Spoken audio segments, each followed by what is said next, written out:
The trade deadline is a little over a month away, and the Cardinals are going to have some big decisions to make. One of them could be whether or not to trade Paul Goldschmidt. This is Locked On Cardinals. You are Locked On Cardinals, your daily St. Louis Cardinals podcast, part of the Locked On Podcast Network, your team every day.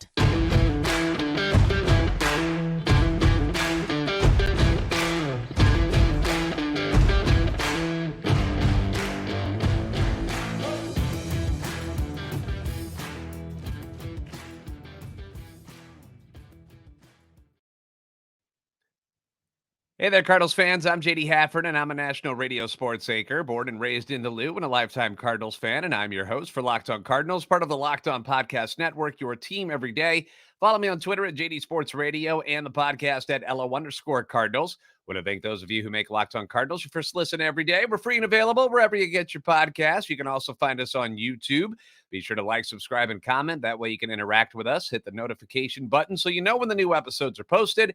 This is a show serving Cardinal Nation and giving the best fans in baseball all of the info about the birds on the bat. Today's episode brought to you by Birddogs. Go to birddogs.com/LockedOnMLB, and they'll throw in a free custom Birddogs Yeti-style tumbler with every single order.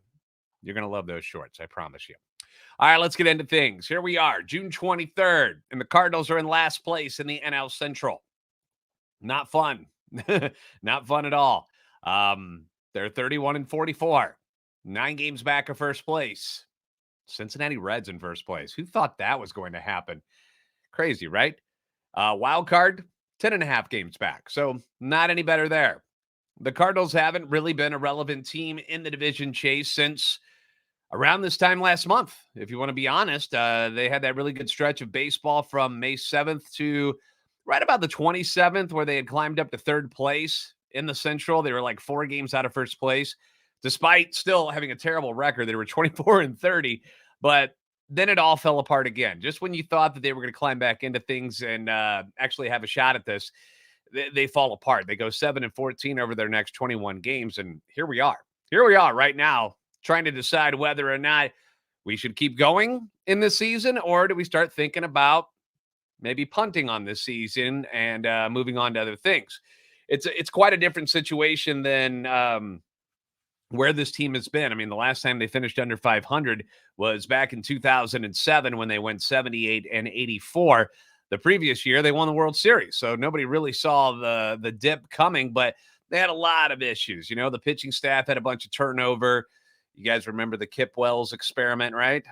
They lose Chris Carpenter and Mark Mulder to injury. Josh Hancock dies in a car accident in April. Yadier Molina fractures his wrist in May. Jim Edmonds and Scott Rowland deal with injuries all season. You had the Juan Encarnacion eye injury that ended his career. I mean, it was just a brutal, brutal season on the injury front. And, 78-84, they still finished 6 games back. And that was also, they were actually in it until like around September. Like they were still kind of in the division race, and then things just collapsed in September. And that's not the same thing that's going on with this team this year, which, has made this season so much more disappointing, is that outside of the outfield injuries, the injuries to Tyler O'Neill and Carlson Anu, the team has stayed relatively healthy and basically has just underperformed. Just hasn't been as good as people thought they were going to be. In a perfect world, the fact that Lars and Dylan are back and that, Contreras begins to look more like the guy he's been his whole career would help boost the team closer to what it needs to be to make a run. And maybe they still do. They've got a few weeks here to prove that they can do something. But if not, and we're sitting here in mid-July and we're in the same situation in a similar spot where things just are not progressing all that quickly, some things are going to have to change with this Cardinals roster. And one of the names that's been brought up that might surprise a lot of people is the name of first baseman and reigning NL MVP Paul Goldschmidt. Every team in the league would love to have Goldie on their squad, okay? Duh. Why wouldn't you? He's dependable. He's a great teammate. Clearly one of the top hitters in Major League Baseball. For all of those reasons that the Cardinals and Cardinal fans have fallen in love with Goldschmidt over the last few years is why he's worth so much to other teams. It's why they want him. So when you talk about making deals at the deadline, and we brought up Jack Flaherty and we've talked about Jordan Montgomery, I threw out Tommy Edman as a name that, hey, if somebody is going to give you a whole lot of stuff for him, wouldn't you consider trading Tommy Edman? You're not winning with these guys, so a shakeup probably needs to happen at some point. Trading Tommy doesn't seem like the smartest idea, right? He's a guy who can give you Gold Glove defense at second, short, and now is doing it in center field. Same thing can be said about Paul Goldschmidt. Like, why would you want to trade Paul Goldschmidt? What are you, nuts? So here are some reasons. I've broken this down today of the pros and cons of making a deal like this. Okay. So why would the Cardinals trade Paul Goldschmidt in the first place? Number one, Goldie is going to be 36 years old in September. And after the season, he's going to have 1 year remaining on his deal that he signed with the team back in 2019. If a team were to decide that they want to trade for Paul Goldschmidt, they'd have him longer than just the rest of the year. He's not like your typical rental player at the trade deadline. You're going to see a lot of that, like how Jack Flaherty and Jordan Montgomery would be. They'd be rentals, and then they're going to hit free agency, and the team might lose them. Whereas Goldie still has a year left on his deal. So team control is an added bonus that would make him very attractive outside of the fact that he's the reigning NL MVP, right? Would extending Goldie past the age of 37 be the smartest move for the Cardinals and this franchise where it currently sits? That's something you got to think about. We've seen the struggles of Jordan Walker in the outfield, right? Would it make sense to let him be the first baseman of the future instead? Instead of trying to force him to learn and become an outfielder, let him slide into first base. Obviously, he knows how to play infield because he played third base his whole career until the Cardinals moved him to the outfield. Obviously, you'd have to learn the new position. It's not easy, but Jordan Walker seems capable of learning that. So is that an idea? Maybe. Number two, after having arguably the best season of his career and winning the NL MVP, his stock will likely never be higher than it is right now, which means teams will be willing to fork over premium prospects and players in return for him. All season, the fans have said, you need more pitching. Got to go get pitching, right? That's the biggest problem with this team. The offense has its ups and downs, and we know. But if you had a couple of studs in the rotation, you can get by with that offensively, and you'd have a better record, probably, right?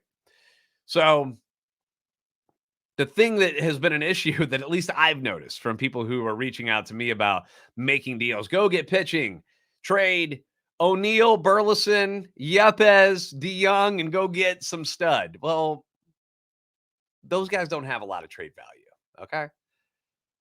And to get the kind of pitching that you want to get that's going to make a difference on this team, you got to be willing to give up more than those guys you just listed, okay? You must trade something to get something, at least normally. So if you want top-of-the-line pitching prospects, you'll have to part with bigger names than O'Neill, Burleson, Yepes, DeYoung, and any other backup guy that you can think of that the Cardinals say are, hey, no, these are really good players and part of our future, where now you're looking at it going, yeah, they're not.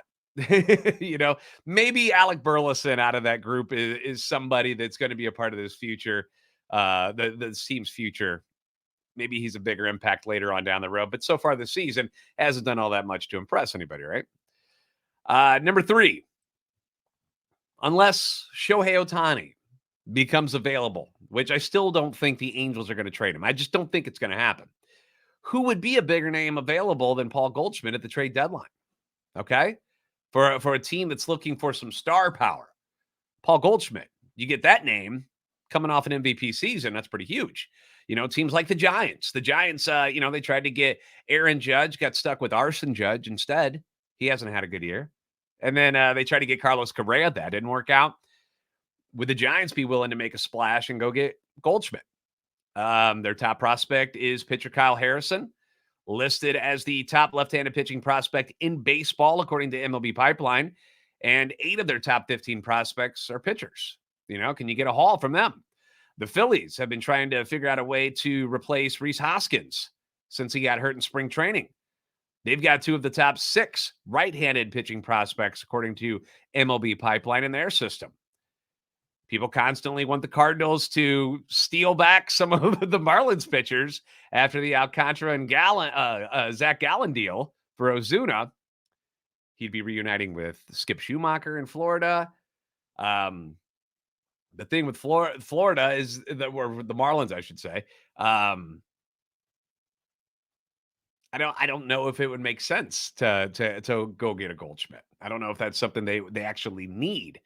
But it's somebody you can have a discussion with, right? What about the Orioles? Ton of young talent. The Angels, if they decide to go in and go all in with Ohtani and go for it this year, do they become buyers instead of sellers?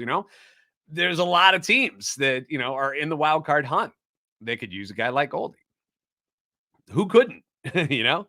Number 4, with the way this team has performed this year, imagine the team trading off Paul Goldschmidt and impending free agents Jack Flaherty, Jordan Montgomery, Paul DeYoung, and in return, just get an absolute haul of prospects and young MLB-ready talent and have this massive reset ready to go for the franchise next year and in the years moving forward.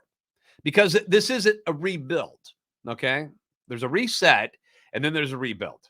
Rebuild is when you're tearing it all down, rebuilding from the ground up. Reset, you move some things around, but you're still competitive and you're still in the hunt for things. I mean, you still have your core. You trade Goldie, Flaherty, Montgomery, and DeYoung, and you get a bunch of guys back. You'd still have your core intact of Arenado, Contreras, Edman, Gorman, Donovan, Walker, Nootbaar, Carlson, all ready to rock. And we know the pitching staff, at least the rotation, it's going to get an overhaul after this season because Waino's going to retire. You're likely not keeping both Flaherty and Montgomery if you're keeping either one of them. So with those guys all gone, that opens things up for Matthew Liberatore, Gordon Graceffo, Michael McGreevy, battling for spots with all of the other new guys that you just traded for. Plus, the money you're saving, go spend that on free agent pitchers or use the assets that you just gained to trade for other known pitching commodities around the league. Is that such a bad thing? It's a bold move, I know. And things can obviously change for a number of teams, but it's something to think about, okay? We're thinking outside of the box right now because what's been going on in the box of the St. Louis Cardinals organization, it's not working this year. So we're thinking outside of the box. Like I said, bold move, but I just think it's something you got to think about. You got to consider it. We're going to run through why the Cardinals wouldn't trade Goldie next on Locked On Cardinals. Baseball season is in full swing, and there's no better place to get in on the action than FanDuel, America's #1 sports book, because right now new customers get a no-sweat first bet up to $1,000. That's up to $1,000 back in bonus bets if your first bet doesn't win. Just go to FanDuel.com/lockedon to join today. And when it comes to baseball, there's so many things that you can bet on, right? You've got runs scored, hits, home runs, strikeouts. If you're someone who believes in the Cardinals, you can place bets on how they're going to do the rest of the way. You can bet on how they're going to do this weekend in London. Maybe you think they're doomed and have no shot. Then place your money on the Cubs. Ooh, as gross as that sounds, but it's your money. It's your money. You do what you want to do. So my advice to you is don't miss out on your chance to snag a no-sweat first bet up to $1,000. I think that makes a lot of sense when you join FanDuel today. Just go to FanDuel.com/lockedon to sign up. FanDuel, the official partner of Major League Baseball. Major League Baseball trademarks used with permission.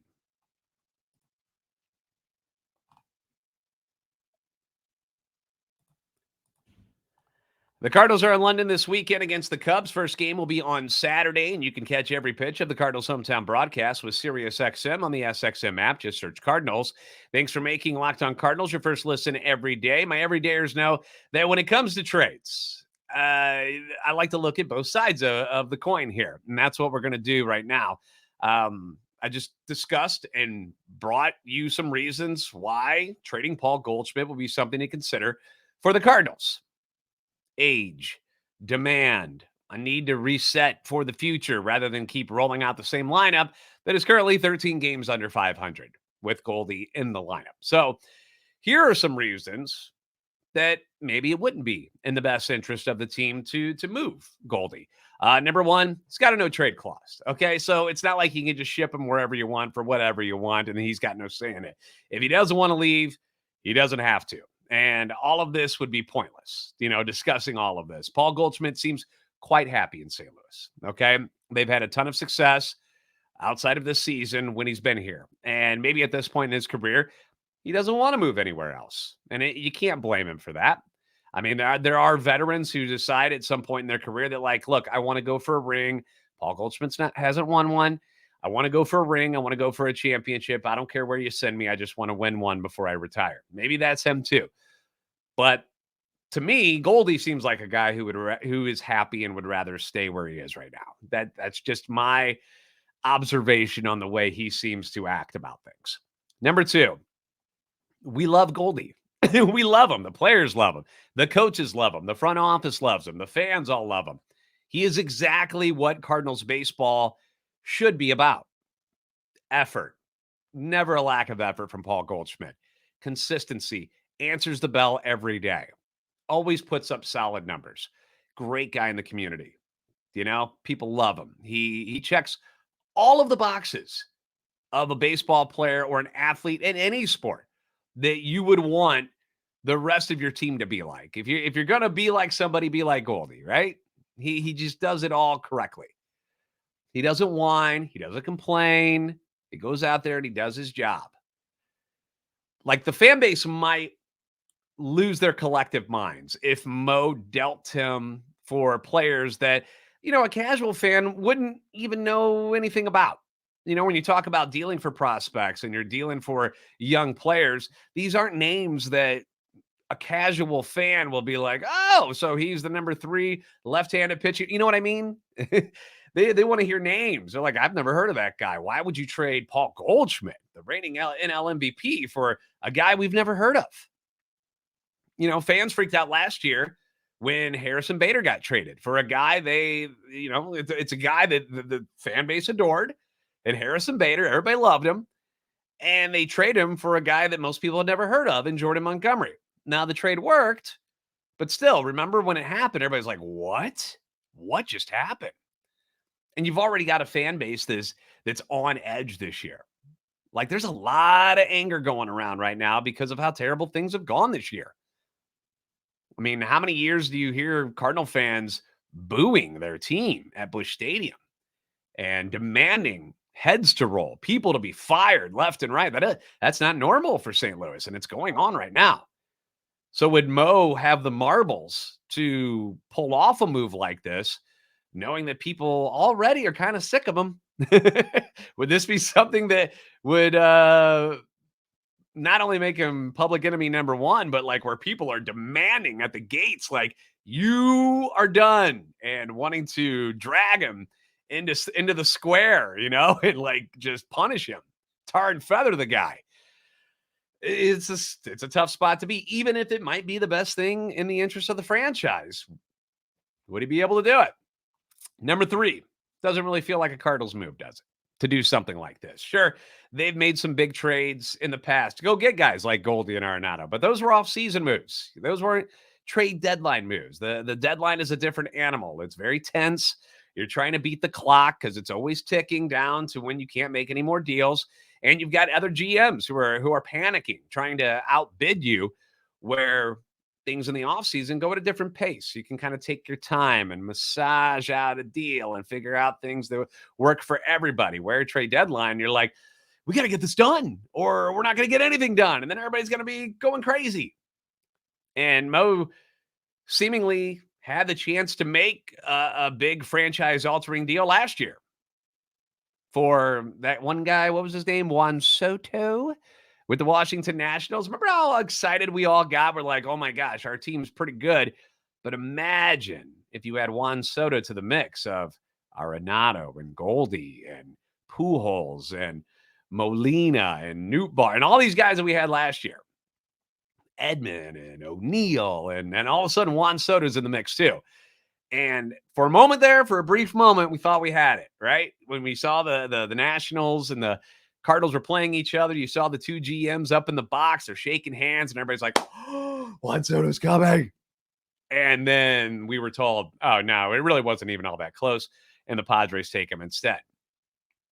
So the franchise-altering move that might have gone down last year didn't happen. Mo didn't get it done.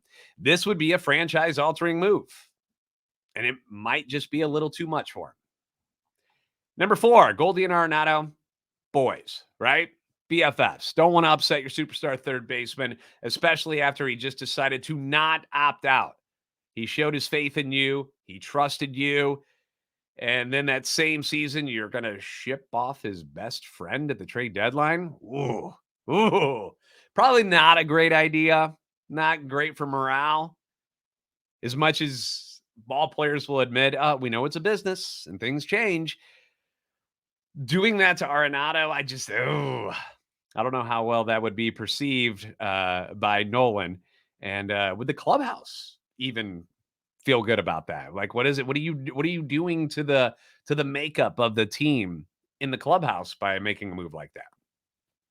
Number 5, as far as the future of this team goes, now that you have the DH in the NL, does signing Paul Goldschmidt for, say, a 2-year extension at the age of 37, is it really that bad? Is it that bad? Is he going to regress so much that you're going to get burned with him being in your lineup anymore? And when talking about earlier with Walker, what if you move Walker to first base? On the other side of it, Walker runs really well. He throws really well. He's got a cannon for an arm. Making him a first baseman, is that really the best use of all his skills? Are you cornering him in a spot where those skills won't be used anymore? I know he's had trouble in the outfield so far, but again, you're talking about a 21-year-old kid who didn't start learning the position until near the end of last season at Double-A minor league baseball. It's not easy to learn a new position in the first place. He's done more learning at the major league level than he has down in the minors of how to play outfield. Learning a new position in the major leagues, your rookie season, that ain't easy. That's asking a lot of a guy. And the Cardinals asked that of him, and it's been tough. Personally, I'm willing to give the kid more time before making him switch positions again. Like, I'm not ready to go down that road yet. I still want to see what he can do in the outfield. So those are some reasons why you wouldn't want to trade Paul Goldschmidt. Now I leave it up to you.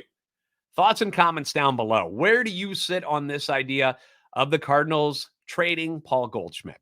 Stupid, crazy, or intriguing, and actually maybe makes a little more sense in the long run for this franchise. All right, mull it over. Let me know what you think down below. We're going to talk about London next here on Locked On Cardinals.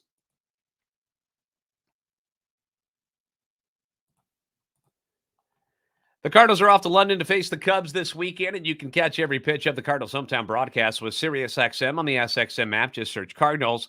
The 2023 London series is this weekend between the two teams, and the games are set to take place at London Stadium. The first game will be on Saturday. It's going to be a 12:10 start St. Louis time.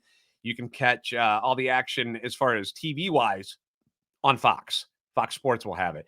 And then Sunday's game, that's an early one, 9:10 start St. Louis time.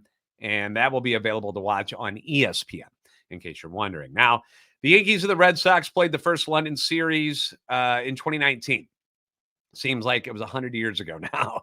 But Cardinals and Cubs were supposed to do it. And the next year, COVID happened. Everything got pushed back. So here we are. And in that Yankees and Red Sox series, the offenses went nuts. They went nuts. Combined 50 runs on 65 hits, 10 home runs between the two teams over a 2-game series. It was wild. It was like watching Little League Baseball, man. Just everybody was scoring. The dimensions of the stadium have changed a bit since 2019. They say it had nothing to do with the amount of runs that were scored. In fact, this is supposed to be before seat restructuring was the reason why they changed the dimensions. Still going to be 330 feet from home plate to the outfield wall down the lines. The distances to the alleys have increased from 382 to 387 and from 385 feet to 392 in center field. Center field still has the 16-foot wall. So it's not like 392, and it's a little baby wall in center field. It's still a huge wall. You still got to, hit a 400-footer to get it over there. The Cardinals will be serving as the home team at London Stadium, which is why I'm rocking the cream jersey today as we get ready for a couple of home games. St. Louis won 2 out of 3 games in its first meeting at Wrigley in Chicago back in May. Following this series, the teams will meet up again in Chicago July 21st through the 23rd, and then at Busch Stadium in St. Louis from the 27th through the 30th. Paul Goldschmidt is going to make some history with this series. He will become the first player in MLB history to play a regular season game in 5 different countries, per research spearheaded by the Cardinals. By this weekend, Goldschmidt will have played in England, Australia, Mexico, Canada, and America, while with the D-backs and the Cardinals. So history. 16 MLB players have played in 4 countries, 4 NBA players, and 15 NHL players have competed in regular season games in 5 different countries. But Paul Goldschmidt will be the first one as a major league player to do it in 5 different countries. So that's pretty cool. Your starting pitching matchups for this series: Justin Steele, who is 7-2, will be against Adam Wainwright for Saturday's game. Then on Sunday, Marcus Stroman, 9-4, against Jack Flaherty. Tough matchups there for the Cardinals. Basically, the 2 best pitchers for the Cubs. I'm not putting Kyle Hendricks up as their top 2 just yet, although he's been pretty good over the years. I would say Steele and Stroman are their top 2 guys. So Cubs didn't make things easy for the Cardinals. The offense is gonna have their hands full. Steele and Stroman have been very, very good, and this is a team that needs as many wins as they can get if they plan on getting back into this NL Central race. So it should be, at least hopefully, it'll be competitive games, but hopefully the Cardinals can at least take one of them, hopefully 2, because they really, really need it. Thanks for making Locked On Cardinals your first listen every day. Be sure to catch every pitch of the Cardinals' hometown broadcast for this weekend series in London against the Cubs with SiriusXM on the SXM app. Just search Cardinals. If you haven't already, please give us a follow on Twitter at @LO_Cardinals and at JD Sports Radio. Like and subscribe on YouTube. Help our channel and love for the Cardinals grow. You're the best fans in baseball for a reason, and I'll see you next time on Locked On Cardinals.